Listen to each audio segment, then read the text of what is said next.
Hello everyone. आज हम आपसे बात करेंगे भारतीय राष्ट्रीय कांग्रेस के बारे में और शॉर्ट में बात करेंगे। बहुत ज़्यादा डिटेल में बात नहीं होगी, लेकिन जो भी तथ्य होंगे वो काफ़ी इम्पोर्टेंट होंगे। तो आइए देखते हैं भारतीय राष्ट्रीय कांग्रेस की स्थापना कब, कैसे और कहाँ हुई थी।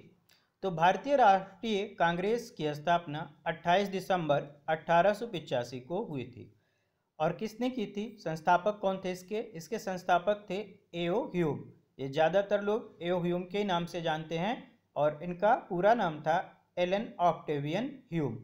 और कहाँ पर कांग्रेस की स्थापना हुई थी, तो कांग्रेस की स्थापना मुंबई, तत्कालीन मुंबई था ये, या बॉम्बे कहा जाता था इसको, और बॉम्बे में गोकुल दास तेजपाल संस्कृत विद्यालय में इसकी स्थापना हुई थी। प्रथम अध्यक्ष कांग्रेस के व्योमेश चंद्र बनर्जी, जिनको डब्ल्यू.सी. बनर्जी के नाम से ज़्यादातर लोग जानते हैं, और सचिव जो थे वो थे एओ ह्यूम। सचिव कौन थे? एओ ह्यूम, वही जिन्होंने इसकी स्थापना की थी। तो एलन ऑक्टेवियन ह्यूम ये जो है इसके सचिव थे। प्रारंभ में कांग्रेस के कुल 72 सदस्य थे और इन्हीं 72 सदस्यों ने स्टार्टिंग में इसमें पार्टिसिपेट किया था। इन 72 सदस्यों को डेलीगेट्स कहा जाता है। और आपसे कभी कभी पेपर में पूछ भी लिया जाता है कि प्रारंभ में कुल कितने डेलीगेट्स ने हिस्सा लिया था। तो कितने डेलीगेट्स हिस्सा लिए थे? 72 डेलीगेट्स थे। प्रमुख सदस्य देखते हैं कौन कौन से थे स्थापना के समय। प्रमुख सदस्य जो थे वो दादा भाई Naoroji, Firoz Shah Mehta, Dinshaw Wacha, K T. Telang, S Subramaniam, B Raghavachari आदि। अब देखते हैं कि कांग्रेस की स्थापना किस उद्देश्य को लेकर हुई थी। कांग्रेस देश हित के लिए लगन से काम करने वालों के बीच घनिष्ठता और मित्रता को बढ़ाना चाहती थी। सामाजिक महत्व के प्रश्नों पर परिपक्व समितियों द्वारा प्राप्त प्रमाणित तथ्यों का संग्रह करना, दिशा निर्देशों को जारी करना जिनके द्वारा देश के राजनीतिज्ञ देश हित के लिए काम करें, राष्ट्रीय एकता की भावना को प्रोत्साहित करना, भारत और ब्रिटेन के मध्य संबंधों को मधुर बनाना, जनता की मांगों का सूत्रीकरण कर उसको सरकार के सम्मुख प्रस्तुत करना। देखिए, जो एक उद्देश्य यहाँ पर है, भारत और ब्रिटेन के मध्य संबंधों को मधुर बनाना, तो इसको लेकर कुछ लोग कहते हैं कि कांग्रेस की जो स्थापना हुई थी वो अंग्रेजों की एक सोची समझी चाल भी थी। तो आगे भी कुछ लोग ऐसा अपना स्टेटमेंट दिए हैं, आगे देखेंगे कौन लोग थे वो और क्या कहे थे। तो कांग्रेस के बारे में कुछ विशिष्ट तथ्य जानते हैं। देखिए, कांग्रेस की स्थापना जो है वो लॉर्ड डफरिन द्वारा जन आंदोलन को दबाने के लिए सुरक्षा कपाट मतलब सेफ्टी वाल्व के रूप में की गई थी। तो उस समय जो था, लोगों में अंग्रेज़ों के खिलाफ, ब्रिटिश सरकार के खिलाफ थोड़ा थोड़ा असंतोष पनप रहा था और कहीं कहीं उग्र भी हो रहा था। तो डफरिन ने लोगों के बीच संवाद के लिए और उस आंदोलन को दबाने के लिए एक संस्था के बारे में सोचा और उसी को सुरक्षा कपाट बोला गया है, जो अंग्रेजों और उस समय जनता के बीच में क्या कर सके, मध्यस्थता कर सके या फिर निगोशिएशन कर सके। तो ये जो सिद्धांत था सुरक्षा कपाट का, ये सिद्धांत ह्यूम द्वारा 1878 में शिमला में 7 वॉल्यूम की गोपनीय रिपोर्ट पर आधारित है। इन्होंने क्या था, ये अपनी गोपनीय रिपोर्ट सरकार को सौंपे थे। तो उसी रिपोर्ट के आधार पर ये सेफ्टी वाल्व का सिद्धांत दिया गया था। और इस कहानी का प्रथम उल्लेख ह्यूम के जीवनीकार विलियम वेडरबर्न 1913 में किए थे। तो आपसे कभी कभी ये भी पूछा जा सकता है कि डफरिन का जो है जीवनीकार कौन है। तो उनका जीवनीकार कौन है? लॉर्ड डफरिन का विलियम वेडरबर्न।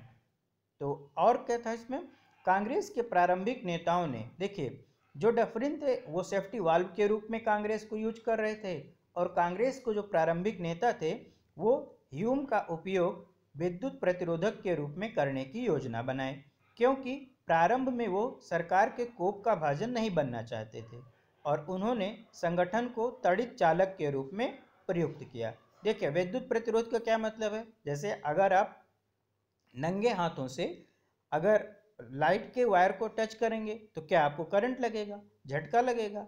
तो यही है वहाँ पे विद्युत प्रतिरोध, मतलब सरकार से लड़ने के लिए क्षमता चाहिए, और उतनी क्षमता उस समय कांग्रेस में नहीं थी। तो कांग्रेस अपने दिमाग से संगठन का यूज कर रही थी और डफरिन कुछ और सोच के संगठन का निर्माण किए थे। ठीक, तो आगे और देखते हैं। कांग्रेस की स्थापना पहले इंडियन नेशनल यूनियन के नाम से की गई थी। दादा भाई नौरोजी के कहने पर इसका नाम इंडियन नेशनल कांग्रेस किया गया। देखिए, ये आपसे कभी कभी पूछ लिया जाता है कि कांग्रेस का नाम इंडियन नेशनल कांग्रेस होने से पहले क्या था, या फिर कांग्रेस की स्थापना प्रारंभ में किस नाम से की गई थी। तो कांग्रेस की स्थापना प्रारंभ में किस नाम से की गई थी? Indian national union. और ये भी पूछ लिया जा सकता है कि किसके कहने पर कांग्रेस का नाम इंडियन नेशनल कांग्रेस रखा गया। तो किसके कहने पर? दादा भाई नौरोजी के कहने पर इंडियन नेशनल यूनियन को इंडियन नेशनल कांग्रेस का नाम दिया गया। कांग्रेस पार्टी की स्थापना के बारे में पहली बार मद्रास के समाचार पत्र हिंदू में घोषणा हुई थी। 28 दिसंबर 1885 को कांग्रेस का पहला सम्मेलन मुंबई में ग्वालियर टैंक स्थित गोकुल दास तेजपाल संस्कृत कॉलेज में हुआ था। तो कभी कभी आपसे इस विद्यालय का नाम भी पूछ लिया जाता है, तो इसको ध्यान रखिएगा। किस विद्यालय के प्रांगण में हुआ था? गोकुल दास तेजपाल संस्कृत महाविद्यालय। और कभी कभी मैदान पूछ लिया जाता है, तो वो मैदान क्या है आपका? ग्वालियर टैंक। ठीक है, और ये जो ग्वालियर टैंक है, इसी मैदान पर भारत छोड़ो आंदोलन का प्रस्ताव पारित किया गया था। ये आप ध्यान रखिएगा। प्रारंभ में 72 प्रतिनिधियों ने भाग लिया था। अब इन 72 प्रतिनिधियों में सबसे ज़्यादा कहाँ से थे वो बताते हैं आपको। बॉम्बे प्रेसिडेंसी से सबसे ज़्यादा 38 सदस्यों ने प्रतिभाग किया था। उसके बाद मद्रास प्रेसिडेंसी से 21 लोग थे, अवध से 7, बंगाल से 3 और पंजाब से भी 3 लोगों ने पार्टिसिपेट किया था। तो देखिए, ये जो आपके सदस्य हैं, ज़्यादातर तो यही पूछा जाता है कि कितने डेलीगेट्स, ये जो 72 प्रतिनिधियों ने भाग लिया था, इनको डेलीगेट्स भी बोलते हैं। तो ये पूछा जाता है कि कितने डेलीगेट्स ने हिस्सा लिया था। लेकिन अगर ये ना पूछा जाए, हो सकता है आपको मैचिंग कराने के लिए दे दे कि किस प्रांत से या किस प्रेसिडेंसी से कितने लोगों ने पार्टिसिपेट किया था उसमें से। तो ये थोड़ा सा ध्यान रखिएगा, मैचिंग में आपसे पूछा जा सकता है कि बॉम्बे प्रेसिडेंसी से 38, मद्रास प्रेसिडेंसी से 21, अवध से 7 और बंगाल और पंजाब से 3-3 डेलीगेट्स ने पार्टिसिपेट कांग्रेस के प्रथम सम्मेलन में किया था। अब कुछ प्रमुख कथन के बारे में जानते हैं। जो नेता थे उस समय के, उन्होंने कांग्रेस के बारे में क्या कहा। देखिए, पहला तो डफरिन के ही बारे में बात कर लेते हैं। तो डफरिन ने कहा था कि यह जनता के उस अल्पसंख्यक वर्ग का प्रतिनिधित्व करता है जिसकी संख्या क्या है? सूक्ष्म है। तो ये आपसे पूछा जाता है कि ये कथन देके आपसे ये पूछा जाता है कि किसने कहा था। तो अगर ये आता है कि यह जनता के उस अल्पसंख्यक वर्ग का प्रतिनिधित्व करता है जिसकी संख्या सूक्ष्म है, तो ये किसने कहा था? डफरिन ने कहा था। दूसरा स्टेटमेंट है, कांग्रेस अपनी मौत की घड़ियां गिन रही है। भारत में रहते हुए मेरी एक सबसे बड़ी इच्छा है कि मैं उसे शांतिपूर्वक मरने में मदद करूं। ये लॉर्ड कर्जन ने कहा था। अगला है, कांग्रेस वास्तव में डफरिन की देन थी। ये किसने कहा था? व्योमेश चंद्र बनर्जी, WC बनर्जी। ठीक है, आगे, कांग्रेस डफरिन के दिमाग की उपज थी। ये किसने कहा था? लाला लाजपत राय। देखिए, डफरिन की देन, ये स्टेटमेंट था व्योमेश चंद्र बनर्जी, WC बनर्जी का। लेकिन देन के बाद जो स्टेटमेंट है डफरिन के दिमाग, तो जहाँ पे ये स्टेटमेंट आएगा कि डफरिन के दिमाग की उपज, तो उसको लाला लाजपत राय ने कहा था। और डफरिन की देन किसने कहा था? व्योमेश चंद्र बनर्जी ने। अगला स्टेटमेंट, कांग्रेस सम्मेलन शिक्षित भारतीयों का मेला है। ये भी किसने कहा था? लाला लाजपत राय ने। अगला है, कांग्रेस की स्थापना ब्रिटिश सरकार की एक पूर्व निश्चित गुप्त योजना का परिणाम था। इसको कहा था RC दत्त ने। गुप्त योजना का परिणाम या पूर्व निश्चित गुप्त योजना का परिणाम, इस स्टेटमेंट को RC दत्त ने कहा था। अगला स्टेटमेंट है, यदि वर्ष में हम एक बार मेंढक की तरह टर्राएं तो हमें कुछ नहीं मिलेगा। ये कथन पूछा जाता है और ये कथन कहा था बाल गंगाधर तिलक ने। एक्चुअली होता क्या था, साल भर में कांग्रेस का एक बार सम्मेलन बुला लिया जाता था और उसमें से कुछ प्रस्ताव पारित कर दिए जाते थे, उसी को लेके सरकार के सम्मुख अपनी मांग रखी जाती थी। तो ये इसी को लेकर बाल गंगाधर तिलक ने कहा था कि अगर हम इसी तरह वर्ष में एक बार मेढक की तरह टर्राएं तो हमें कुछ नहीं मिलेगा। अगला है याचना संस्था और भिखमंगी नीति। इसको बिपिन चंद्र पाल ने कहा था। कांग्रेस को बिपिन चंद्र पाल ने कहा था कि ये याचना संस्था है और इसकी जो नीतियां हैं वो भिखमंगों की नीति हैं। एक्चुअली क्या था कि कांग्रेस प्रस्ताव पारित करती थी और उस प्रस्ताव को लेके सरकार के सम्मुख प्रस्तुत होती थी और उसी पे अपनी मांगों को रखती थी, सरकार से उस मांग पर अमल करने के लिए याचना करती थी। तो इसी वजह से बिपिन चंद्र पाल ने कांग्रेस को एक याचना संस्था और उसकी नीतियों को क्या कहा था, भिखमंगों की नीति कहा था। अगला कथन है 3 दिनों का तमाशा। ये कहा था अश्वनी कुमार दत्त ने। ठीक, अब बात करते हैं कुछ प्रमुख अधिवेशन के बारे में। देखिए, पहला अधिवेशन 1885 मुंबई में हुआ था। अध्यक्ष थे व्योमेश चंद्र बनर्जी, जिनको WC बनर्जी के नाम से जानते हैं लोग। 72 प्रतिनिधियों ने इसमें भाग लिया और इसमें मांग क्या की गई थी, ICS इंडियन सिविल सर्विसेज परीक्षा का आयोजन इंग्लैंड और भारत में एक साथ कराने की मांग की गई। तो ये जो प्रस्ताव है ICS परीक्षा का आयोजन इंग्लैंड और भारत में एक साथ कराने की मांग का, ये पूछ लिया जाता है, इसे ध्यान रखिएगा। ये पहले अधिवेशन में की गई थी। अगला है दूसरा, कोलकाता में हुआ था 1886 में और दूसरे अधिवेशन की अध्यक्षता की थी दादा भाई नौरोजी ने। इसमें देखिए, पहले में 72 प्रतिनिधि थे, अब दूसरे में 436 प्रतिनिधियों ने भाग लिया था। इसमें जो था प्रस्ताव वो था न्यायपालिका एवं कार्यपालिका को पृथक करना। ठीक है, इस टाइप का प्रस्ताव यहाँ पे पारित किया गया था कि न्यायपालिका और कार्यपालिका को अलग अलग किया जाए। अगला है तीसरा अधिवेशन 1887 मद्रास। इसकी अध्यक्षता की थी बदरुद्दीन तैयब जी। तो बदरुद्दीन तैयब जो हैं ये कांग्रेस के प्रथम मुस्लिम अध्यक्ष थे। तो ये पूछ लिया जाता है, डायरेक्ट यही पूछा जाता है कि कांग्रेस के प्रथम मुस्लिम अध्यक्ष कौन थे, तो बदरुद्दीन तैयब जी। लेकिन अगर थोड़ा सा घुमा के पूछा जाए कि किस अधिवेशन में कांग्रेस को उसका पहला मुस्लिम अध्यक्ष मिला, तो कौन सा था, तीसरा अधिवेशन 1887 का, और कहाँ पर हुआ था, मद्रास में। इस अधिवेशन में पहली बार तमिल भाषा का प्रयोग हुआ और तमिल भाषा में भाषण दिया गया था और मांग जो की गई थी वो थी शस्त्र अधिनियम में संशोधन की मांग। अगला देखते हैं चौथा अधिवेशन 1888 इलाहाबाद में। अध्यक्षता की थी जॉर्ज यूले। ये जो जॉर्ज यूले हैं ये प्रथम अंग्रेज अध्यक्ष थे। जॉर्ज यूले की अध्यक्षता में ही जब इलाहाबाद में अधिवेशन हुआ तो प्रथम बार हिंदी में भाषण दिया गया। मांग जो थी इसमें वो औद्योगिक एवं तकनीकी शिक्षा का विकास करने की मांग सरकार से की गई। अगला पांचवा अधिवेशन 1889 मुंबई। अध्यक्षता की विलियम बेडरवर्न ने। प्रथम बार इसमें महिलाओं ने भाग लिया था। तो यहाँ से ये थोड़ा सा इम्पोर्टेंट हो जाता है कि कांग्रेस के किस अधिवेशन में महिलाओं ने पहली बार प्रतिभाग किया। तो कौन सा अधिवेशन है वो, जब महिलाओं ने प्रतिभाग किया पहली बार, पांचवा। कहाँ पर आयोजित हुआ, मुंबई में। और अध्यक्षता किसने की, विलियम बेडरबर्न ने। इसमें जो मांग की गई थी वो लगान नीति में सुधार का प्रस्ताव पारित किया गया था। अगला है छठवां अधिवेशन कोलकाता में 1890 में हुआ। इस अधिवेशन की अध्यक्षता की फिरोज शाह मेहता। इसमें क्या मांग की गई थी, कांग्रेस में सरकारी अधिकारी के भाग लेने पर रोक लगा दी गई।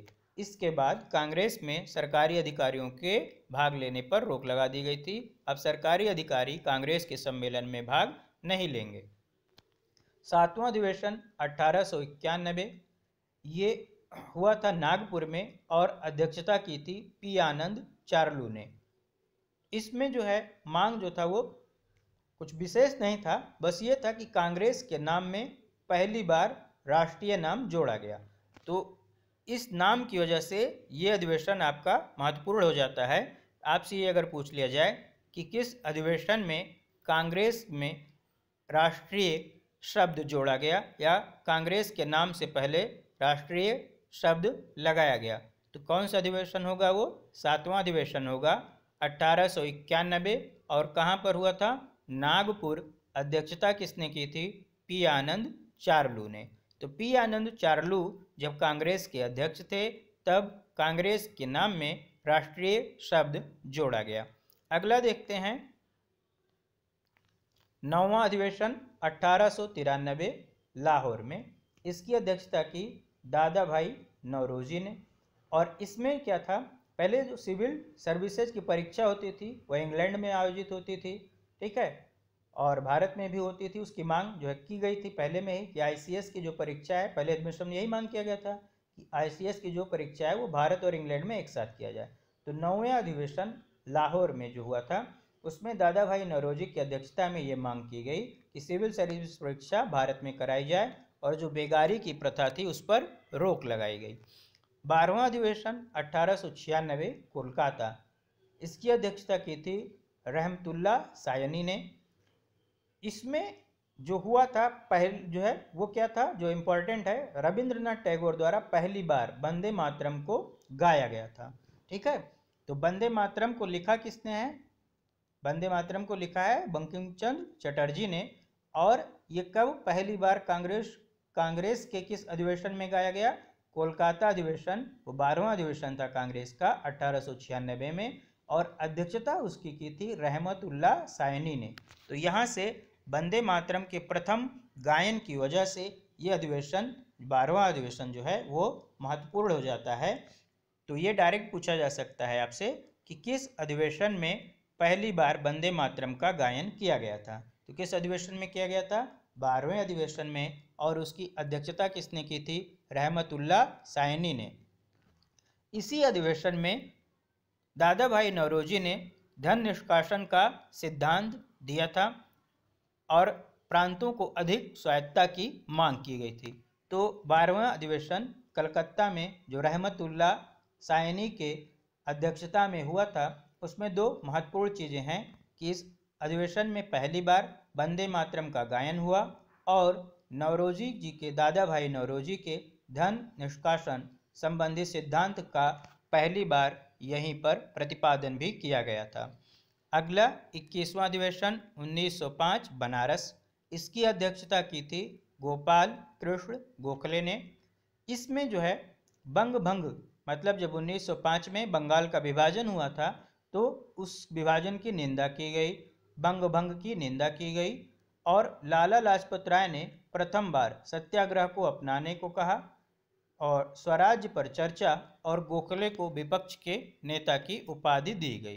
तो ये बनारस का अधिवेशन जो है ये महत्वपूर्ण इस वजह से हो जाता है कि इसमें बंग भंग की निंदा की गई थी और इसकी अध्यक्षता गोपाल कृष्ण गोखले ने की थी। 22वां अधिवेशन 1906 कोलकाता। अध्यक्षता दादा भाई नौरोजी। इसमें जो है स्वराज को राष्ट्रीय आंदोलन का लक्ष्य घोषित किया गया। अगला देखते हैं 23वां 1907 सूरत। इसकी अध्यक्षता की थी रास बिहारी घोष ने। इसमें जो था वो महत्वपूर्ण घटनाक्रम जो था वो था कांग्रेस का गरम और नरम दल में विभाजन। इस वजह से इस कारण ये अधिवेशन आपका महत्वपूर्ण हो जाता है। और जब विभाजन हुआ तो इस अधिवेशन को स्थगित कर दिया गया और 23वां अधिवेशन दोबारा बुलाया गया। तो देखते हैं दोबारा कहाँ पे हुआ। पहले जो था वो 23वां अधिवेशन सूरत में हुआ, लेकिन स्थगित करने के बाद 23वां अधिवेशन दोबारा मद्रास में बुलाया गया और वो 1908 में हुआ और उसकी अध्यक्षता की रास बिहारी घोष ने। इसमें कांग्रेस के संविधान का निर्माण किया गया और फौजदारी कानून में संशोधन की मांग की गई। 24वां अधिवेशन 1909 लाहौर। अध्यक्षता मदन मोहन मालवीय। इसमें पहली बार निःशुल्क प्राथमिक शिक्षा की मांग का प्रस्ताव पारित किया गया। तो ये थोड़ा सा इम्पोर्टेंट हो जाता है क्योंकि आजकल जो है शिक्षा पर ज़्यादा जोर चल रहा है। तो ये अगर आपसे पूछा जाए कि कांग्रेस के किस अधिवेशन में पहली बार निःशुल्क प्राथमिक शिक्षा की मांग का प्रस्ताव पारित किया गया, तो वो कौन सा अधिवेशन होगा? 24वां अधिवेशन 1909 लाहौर में, और अध्यक्षता मदन मोहन मालवीय जी ने किए था। अगला है 26वां अधिवेशन 1911 कोलकाता में। इसकी अध्यक्षता की थी विशन नारायण दर ने। इसमें पहली बार राष्ट्रगान जनगण मन का गायन किया गया था। तो इस गायन की वजह से, राष्ट्रगान के गायन की वजह से यह अधिवेशन महत्वपूर्ण हो जाता है। आपसे डायरेक्ट पूछा जा सकता है कि किस अधिवेशन में जनगण मन का गायन किया गया था, तो वो 26वां अधिवेशन है। और कहाँ पर हुआ था? कोलकाता में 1911 में। अध्यक्षता किसने की थी? तो अध्यक्षता की थी विशन नारायण दर ने। अगला देखते हैं 27वां अधिवेशन 1912 में बांकीपुर में हुआ था। अध्यक्षता की थी रघुनाथ नरसिंह मधुलकर ने। इसमें क्या था?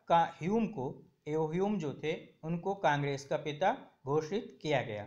तो ये अगर आपसे पूछ लिया जाए कि किस अधिवेशन में कांग्रेस का पिता ह्यूम को घोषित किया गया था, तो 27वां अधिवेशन बांकीपुर का होगा, और उसकी अध्यक्षता की थी रघुनाथ नरसिंह मुधोलकर ने। अगला है 31वां अधिवेशन 1916 लखनऊ। इसकी अध्यक्षता की थी अंबिका चरण मजूमदार ने। इसमें जो गरम और नरम दल का विभाजन हो गया था कांग्रेस का, उनका दोबारा मिलन हुआ। तो नरम और गरम दल का मिलन हुआ और मुस्लिम लीग के साथ समझौता हुआ। ये दो महत्वपूर्ण घटनाक्रम थे इसमें। तो इसे ध्यान रखिएगा कि नरम और गरम दल का मिलन कहाँ हुआ? लखनऊ अधिवेशन 1916 में, और मुस्लिम लीग के साथ समझौता भी इसी अधिवेशन में हुआ था, और अध्यक्षता की थी अंबिका चरण मजूमदार ने। अगला देखते हैं 32वां अधिवेशन 1917 कोलकाता में। अध्यक्षता की थी एनी बेसेंट ने। इसमें जो महत्वपूर्ण बात है वो ये है कि पहली बार कांग्रेस की अध्यक्षता किसी महिला ने की, तो इस वजह से ये महत्वपूर्ण हो जाता है। अधिवेशन 32वां कोलकाता में हुआ था 1917 में, और प्रथम महिला अध्यक्ष कौन थी? वो एनी बेसेंट थी। पहली बार इसी अधिवेशन में तिरंगे झंडे को कांग्रेस ने अपनाया था। ये दो महत्वपूर्ण चीज़ें हैं। तो अगर आपसे ये पूछा जाए कि किस अधिवेशन में पहली महिला अध्यक्ष बनी, तो कोलकाता अधिवेशन 1917 का वो 32वां अधिवेशन था, और महिला को अध्यक्ष कौन थी? वो एनी बेसेंट थी। और अगर ये पूछा जाए कि पहली बार तिरंगे झंडे को कांग्रेस ने किस अधिवेशन में अपनाया, तो भी वो 32वां अधिवेशन कोलकाता 1917 का होगा। और किसकी अध्यक्षता में अपनाया गया था? तो अपनाया गया था एनी बेसेंट की अध्यक्षता में। अगला देखते हैं 34वां अधिवेशन 1919 अमृतसर। इसकी अध्यक्षता की थी मोतीलाल नेहरू ने। और इस अधिवेशन का महत्वपूर्ण बात थी खिलाफत आंदोलन का समर्थन। ठीक है, तो खिलाफत आंदोलन का समर्थन किस अधिवेशन में हुआ था? अमृतसर अधिवेशन 1919, अध्यक्षता मोतीलाल नेहरू ने की थी। अगला 35वां अधिवेशन 1920 नागपुर में हुआ। इसकी अध्यक्षता की थी चक्रवर्ती विजय राघवाचार्य ने। इस अधिवेशन में असहयोग आंदोलन का प्रस्ताव पेश किया गया और आंदोलन की पुष्टि की गई। तो इस वजह से ये महत्वपूर्ण हो जाता है। आपसे अगर पूछा जाए कि असहयोग आंदोलन का प्रस्ताव कब पेश किया गया, तो 1920 नागपुर अधिवेशन में। अध्यक्षता कौन की? चक्रवर्ती विजय राघवाचार्य ने। प्रस्ताव रखा था असहयोग आंदोलन का CR दास ने। ठीक है, और वैधानिक तथा शांतिपूर्ण ढंग से स्वराज प्राप्त करना प्रत्येक भारतीय का लक्ष्य घोषित किया गया था इस अधिवेशन में। अगला देखते हैं 38वां अधिवेशन 1923 काकीनाडा में हुआ था। अध्यक्षता की थी मौलाना मोहम्मद अली जौहर ने। इसमें अखिल भारतीय खादी बोर्ड की स्थापना की मांग की गई। तो ये अधिवेशन खादी बोर्ड की स्थापना के कारण से महत्वपूर्ण हो जाता है। काकीनाडा अधिवेशन में अखिल भारतीय खादी बोर्ड की स्थापना की मांग की गई। अधिवेशन की अध्यक्षता की थी मौलाना मोहम्मद अली जौहर ने। अगला देखते हैं 39वां अधिवेशन 1924 बेलगांव। इसमें महात्मा गांधी अध्यक्ष थे। इस वजह से महत्वपूर्ण हो जाता है अपने आप में ही। अगर आपसे पूछा जाए कि किस अधिवेशन की अध्यक्षता महात्मा गांधी ने की थी, तो 39वां अधिवेशन होगा। और अगर जगह पूछ लिया जाए तो वो बेलगाम कर्नाटक का है। अगर वर्ष पूछा जाए तो 1924 है।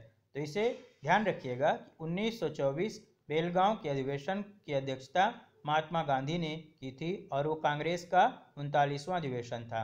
इसमें कांग्रेस में स्वराजवादियों का बहुमत था इस अधिवेशन में।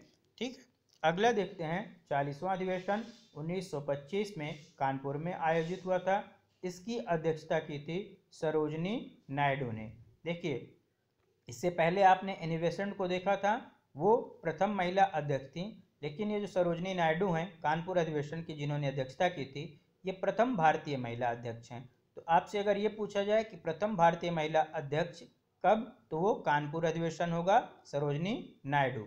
और इस अधिवेशन में हिंदी को राष्ट्रभाषा के रूप में प्रयोग किया गया। तो इस वजह से भी यह महत्वपूर्ण हो जाता है कि किस अधिवेशन में हिंदी को राष्ट्रभाषा के रूप में प्रयुक्त किया गया। तो कानपुर अधिवेशन सरोजनी नायडू की अध्यक्षता में 1925 में। इसमें विजयी विश्व तिरंगा प्यारा का गायन किया गया। ये तीन महत्वपूर्ण चीज़ें हैं 40वें अधिवेशन की। प्रथम भारतीय महिला अध्यक्ष बनी सरोजनी नायडू, हिंदी को राष्ट्रभाषा के रूप में प्रयोग किया गया और विजयी विश्व तिरंगा प्यारा का गायन किया गया। अगला देखते हैं 44वां अधिवेशन 1929 लाहौर में। इसकी अध्यक्षता की थी जवाहरलाल नेहरू ने और ये बहुत ही महत्वपूर्ण घटनाक्रम एक हुआ था। इसमें पूर्ण स्वराज का प्रस्ताव पारित किया गया था। तो ये आपसे पूछा जाता है कि पूर्ण स्वराज का प्रस्ताव कहाँ पर पारित किया गया था, तो लाहौर अधिवेशन में पारित किया गया था और उसकी अध्यक्षता की थी जवाहरलाल नेहरू ने। अगला देखते हैं 45वां अधिवेशन 1931 कराची। अध्यक्षता की थी सरदार पटेल जी ने और इसमें जो प्रमुख बातें थीं वो ये था कि मौलिक अधिकारों पर प्रस्ताव पारित किया गया था। ये बहुत पूछा जाता है कि मौलिक अधिकारों पर प्रस्ताव किस अधिवेशन में पारित किया गया था, तो कराची अधिवेशन 1931 में पारित किया गया था और उस अधिवेशन की अध्यक्षता किसने की थी, सरदार पटेल ने। इस अधिवेशन में आर्थिक नीति का भी प्रस्ताव पारित किया गया और गांधी इरविन समझौते का अनुमोदन किया गया था। अगला देखते हैं 48वां 1934 मुंबई। इसकी अध्यक्षता की थी राजेंद्र प्रसाद ने और इसमें कांग्रेस समाजवादी दल की स्थापना हुई। अगला देखते हैं 49वां अधिवेशन 1936 लखनऊ। अध्यक्षता की जवाहरलाल नेहरू ने। इसमें कांग्रेस का जो लक्ष्य वो समाजवाद निर्धारित किया गया, मतलब समाजवाद को कांग्रेस का लक्ष्य घोषित किया गया। तो किस अधिवेशन में, लखनऊ अधिवेशन, वो 49वां अधिवेशन था और अध्यक्षता की थी जवाहरलाल नेहरू ने। अगला देखते हैं 50वां अधिवेशन 1937 फैजपुर महाराष्ट्र में हुआ। अध्यक्षता की जवाहरलाल नेहरू ने। ये और इसमें मूलभूत कृषि भूमि कार्यक्रम का प्रस्ताव पारित किया गया। 51वां अधिवेशन 1938 हरिपुरा गुजरात में सुभाष चंद्र बोस की अध्यक्षता में हुआ। इसमें राष्ट्रीय नियोजन समिति का गठन किया गया। भारतीय स्वतंत्रता में रजवाड़ों की स्वतंत्रता का समावेश संबंधी प्रस्ताव पारित किया गया। तो राष्ट्रीय नियोजन समिति का गठन 21 अधिवेशन में हुआ। ये हरिपुरा गुजरात के अधिवेशन में हुआ और अध्यक्षता की थी सुभाष चंद्र बोस ने। तो अगर आपसे राष्ट्रीय नियोजन समिति के गठन के बारे में पूछा जाएगा तो 51वां अधिवेशन हरिपुरा का होगा और अध्यक्षता सुभाष चंद्र बोस ने की थी उसकी। अगला देखते हैं 52वां अधिवेशन 1939 त्रिपुरी में हुआ था और अध्यक्षता की थी सुभाष चंद्र बोस ने। इसमें पहली बार अध्यक्ष पद के लिए मतदान हुआ था। ये बहुत बड़ी घटना थी कांग्रेस के इतिहास में। अब तक मतदान नहीं होता था, मनोनयन या फिर आम सहमति से चुनाव होता था अध्यक्ष का, लेकिन इस अधिवेशन में अध्यक्ष पद के लिए मतदान की नौबत आई और फिर मनमुटाव की वजह से, गांधी जी के मतभेद की वजह से सुभाष चंद्र बोस ने अध्यक्ष पद से इस्तीफा दे दिया और बाद में राजेंद्र प्रसाद अध्यक्ष बने थे। अगला है 54वां अधिवेशन 1946 मेरठ का। इसकी अध्यक्षता की थी JB कृपलानी ने और ये स्वतंत्रता के समय ये अध्यक्ष थे। तो अब से ये पूछा जाता है कि भारत को जब स्वतंत्रता मिली तो उस समय कांग्रेस के अध्यक्ष कौन थे, तो JB कृपलानी। और अधिवेशन कहाँ हुआ था, 1946 में मेरठ में, और वो अधिवेशन था 54वां अधिवेशन। तो आज बस इतना ही, बाद में फिर कभी आपसे मिलेंगे किसी नए टॉपिक के साथ। तब तक के लिए धन्यवाद।